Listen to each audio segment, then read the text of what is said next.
Aloha friends, please join me under the ulu tree today as I show you some tips and recipes about ulu and how to process it. So first of all, let me show you the ulu tree, so also called breadfruit. So if you happen to find the green tropical fruit like this at your farmer's market, or you happen to move into a new home and find breadfruit and wondering what to do with it, how to cook it, this is the video for you.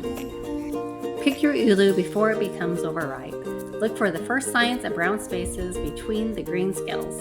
Oh, and this is one way of picking an ulu. However, there are probably better ways. After picking, let the ulu sap pour out for at least an hour.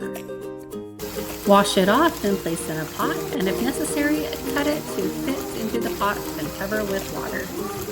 Then cover with a lid and boil until tender. This might take up to an hour. When you can easily stick a knife into it, remove the ulu from the pot and let it cool down. Cut the ulu into quarters and carefully remove the skin. Then carefully cut out the core. The ulu is now ready for all of your savory recipes.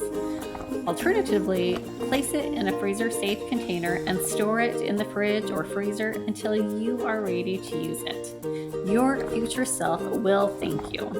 Ulu contains latex, which can be challenging to clean off knives. So spread a little oil on anything that has latex on it to make cleaning a lot easier. Mahalo for joining me today.